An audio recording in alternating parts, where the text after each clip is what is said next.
ஆமத்தின் புஸ்தகம் 2ஆம் அதிகாரம் 24, 25 வசனத்தை நான் வாசிக்கிறேன். தேவன் அவர்கள் பெருமூச்சை கேட்டு தாம் ஆபிரகாமோடும் ஈசாக்கோடும் யாக்கோபோடும் செய்த உடன்படிக்கையை நினைவு கூர்ந்தார். தேவன் இஸ்ரவேல் புத்திரரை கண்ணோக்கினார். தேவன் அவர்களை நினைத்தருளினார். எங்கள் அன்பின் ஆண்டவரே, இந்த ஆசீர்வதிக்கப்பட்ட வேளையிலே நீர் கொடுத்த இந்த வார்த்தைகளுக்காக நன்றி. இந்த வார்த்தையின் மூலமாக இன்றைக்கு நிறைவேற்ற வேண்டிய கிரியைகளை கர்த்தர் நிறைவேற்றுகிறார். இங்கே மாத்திரமல்ல, இந்த 1ஆம் தேதி காலை வேளையிலே நேரடியாக இங்கே வர முடியாதனாலே அங்கங்கே உட்கார்ந்து ஆண்டவரே பார்த்து கொண்டிருக்கிற இந்த அருமையான பிள்ளைகள் மேலும் இந்த வசனத்தினால் உண்டாகிற ஆசீர்வாதங்கள், நன்மைகள் பூரணமாய் அந்த பிள்ளைகள் மேல் இங்கேயும் அங்கேயும் இறங்கும்படி அடியான் ஜெபிக்கிறேன். உம்முடைய கிருபை தாங்குவதாக. இயேசுவின் நாமத்தில் பிதாவே, ஆமென். கர்த்தருடைய சமூகத்திலே இந்த 1வது நாளுக்காக தேவ சமூகத்திலே காத்திருந்த பொழுது தேவன் இந்த வார்த்தைகளை மறுபடியுமாக வாசிக்கும்படியாக தேவன் கட்டளையிட்டார். இந்த ஜனங்களுடைய நிலைமைகளை நீங்கள் கவனித்து பாருங்கள். இந்த ஜனங்கள் ஒரு காலத்தில் இந்த எகிப்துக்குள்ளே ஒரு செழுமையான ஒரு இடத்துக்குள்ளே வந்தார்கள். ஆனால் வேதம் சொல்லுகிறது, காலப்போக்கிலே ஒரு பெரிய அடிமைத்தனத்துக்குள்ளே அவர்கள் வந்தார்கள். எப்படியாக இந்த அடிமைத்தனத்திலிருந்து தாங்கள் விடுதலை பெற வேண்டும் என்று அவர்கள் கூக்குரலிட்டார்கள் என்று சொல்லியிருக்கிறார். அவர்கள் அழுதார்கள், அவர்கள் கூக்குரலிட்டார்கள். எந்த விடுதலையுமே வரவில்லை. அவர்கள் அழுது கடைசியாக ஒரு நிலைக்கு வந்துட்டாங்க. என்ன கேட்டீங்கன்னா, பெருமூச்சு விடுற அளவுக்கு வந்துட்டாங்க. அவர்கள் இப்பொழுது அழக்கூட முடியலைன்னு நினைக்கிறேன், சத்தமிடக்கூட முடியலை.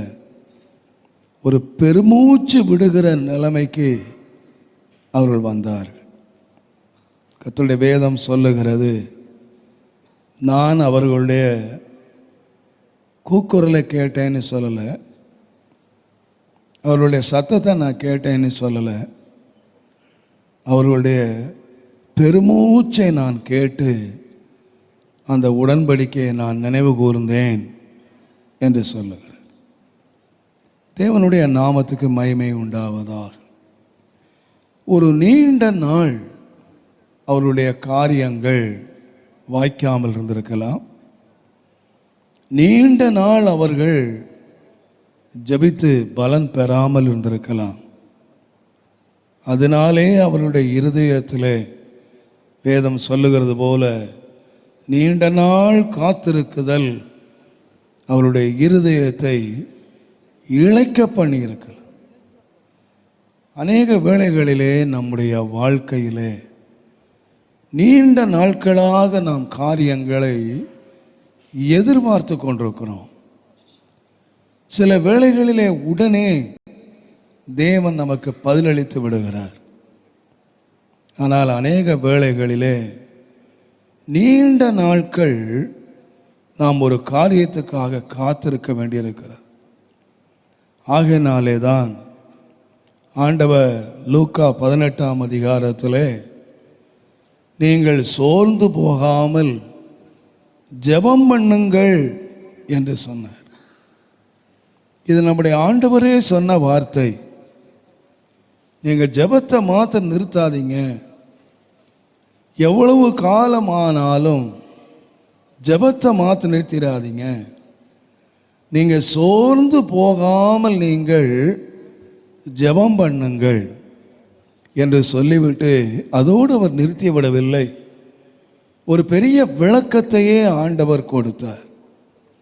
தேவ பயமற்றவர், மனிதர்களை மதியாத ஒரு நியாயாதிபதி, ஒரு ஜட்ஜ், ஒரு நியாயாதிபதியினிடத்தில் நியாயத்துக்காக ஒரு ஏழை விதவை ஒரு நியாயத்துக்காக அவனிடத்தில் போனாள். கர்த்தருடைய வேதம் சொல்லுகிறது, அவன் அவளை லட்சியம் பண்ணவே இல்லை, அவளை அலட்சியம் பண்ணுகிறான். என்றாலும் அவள் தொடர்ந்து அவனை வற்புறுத்துகிறாள்.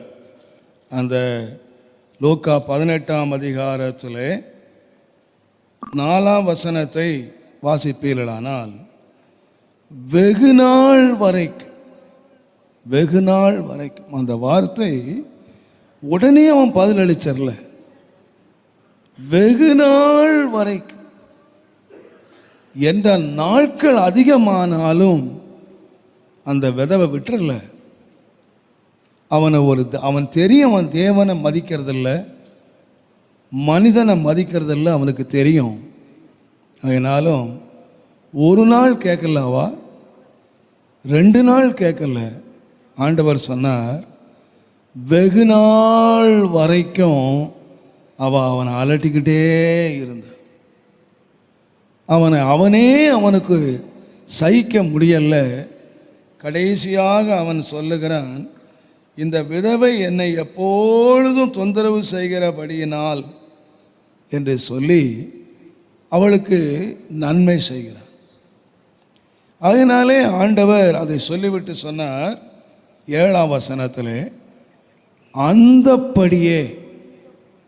எந்தபடியே வெகு நாள் அவன் பதிலளிக்காவிட்டாலும் அவனை கேட்டுக்கொண்டே சோர்ந்து போகாமல் அவனை கேட்டுக்கொண்டே இருந்த அந்த விதவையை போல அந்தபடியே தேவன் தம்மை நோக்கி இரவும் பகலும் கூப்பிடுறவர்களாகிய தம்மால் தெரிந்து கொள்ளப்பட்டவருடைய விஷயத்தில் நீடிய பொறுமை. நான் நினைக்கிறேன், ஆண்டவருடைய பொறுமையே ரொம்ப கஷ்டம் தாங்கிறது. நம்முடைய விஷயத்தில் ஆண்டவர் எவ்வளோ பொறுமையாக இருக்கிறார். ஆனால் தெரிந்து கொள்ளப்பட்ட விஷயத்தில் நீடிய பொறுமையாக இருக்கிறார். ரொம்ப லாங்காக இருக்கிறார், அமைதியாக இருக்கிறார். யாருடைய விஷயத்தில்னா, பாவிகள் விஷயத்தில் இல்லை, அக்கிரமக்காரர் விஷயத்தில் இல்லை. சிலர் நினச்சிட்றாங்க, நம்முடைய ஜெபத்துக்கு உடனே பதில் வராததுனால நாம் என்னமோ பாவம் செய்துட்ட மாதிரி நம்ம அப்படியே நமக்கு என்ன வரல, ஏன் வரல என்று நாம் நினைக்கிறோம். ஆனால் ஆண்டவர் அங்கே திட்டமாக சொன்னார், தம்மால் தெரிந்து கொள்ளப்பட்டவர்கள் விஷயத்தில் ஆண்டவர் நீடிய பொறுமையாக இருந்து இரக்கம் செய்கிறார். இந்த இஸ்ரவேல் ஜனங்கள் தேவனால் தெரிந்து கொள்ளப்பட்டவர்கள், தேவனால் முன்குறிக்கப்பட்டவர்கள். அவங்க விஷயத்தில் 1 வருஷம் இல்லை, பல 100 வருஷங்கள் ஆண்டவர் மௌனமாகவே இருந்தார். அவங்க கதறினாங்க, அவங்க கூப்பிட்டாங்க, அவங்கள உபத்திரவப்படுத்துகிறவங்க இன்னும் அதிகமாக உபத்திரவப்படுத்திக்கிட்டே இருந்தாங்க. ஆண்டவரே எங்களுக்கு விடுதலை இல்லையா என்று சொல்லி அவர்கள் கதறி கொண்டிருந்தார்கள். ஆனால் வேதம் என்ன சொல்ல என்று கேட்டால், தேவன் அவர்களுடைய பெருமூச்சை கேட்டார். எனக்கு இன்றைக்கு திட்டமாக நெடுநாள் ஆண்டவருடைய கரங்களிலே அழுது கொண்டிருக்கிறவர்கள், நெடுநாள் கர்த்தருடைய கரத்தை பார்த்து கொண்டிருக்கிறவர்கள், இன்றைக்கு வரும், நாளைக்கு வரும், இந்த மாதம் வந்துவிடும், இந்த வருஷம் வந்துவிடும் என்று சொல்லி நாட்களையும் மாதங்களையும் வருஷங்களையும் எதிர்பார்த்து என்னுடைய ஜெபம் கேட்கப்படவில்லையே என்று அங்கலாக்கிற அல்லது பெருமூச்சு விடுகிற ஒரு கூட்டத்தாரை பார்த்து ஆண்டவர் சொல்லுகிறார், நான் உன் பெருமூச்சை நான் கேட்டேன். உன் பெருமூச்சை நான் கேட்டேன். உன்னோடு நான் பண்ணின உடன்படிக்கையை நான் நினைவு கூர்ந்தேன். நான் கண்ணோக்கி பார்த்தேன். ஆம் அருமையானவர்களே, நமக்கு ஒரு நல்ல தேவன் இருக்கிறார். அவர் யார் என்று கேட்டால் நம்முடைய தேவன் கேட்கிறவர். ஜெபத்தை மாத்திரமல்ல, நம்முடைய பெருமூச்சுகளை கூட கேட்கிறவர்.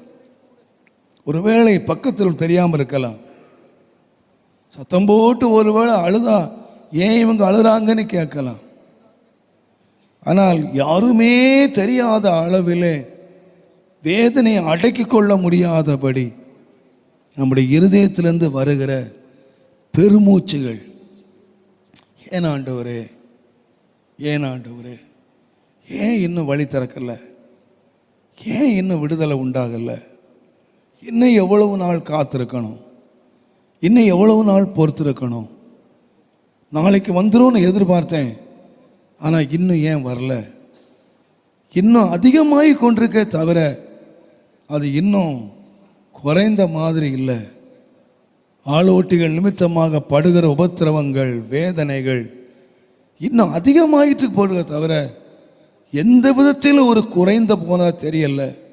என்றைக்கு வரும், என்றைக்கு வரும் என்று சொல்லி நாட்களையும் மாதங்களையும் எண்ணிக்கொண்டிருக்கிற உன்னை பார்த்து ஆண்டவர் சொல்லுகிறார், நான் கேட்டேன்ப்பா, உன் சத்தத்தை நான் கேட்டேன், உன் பெருமூச்சை நான் கேட்டேன். தேவனுடைய நாமத்துக்கு மகிமை உண்டாவதாக.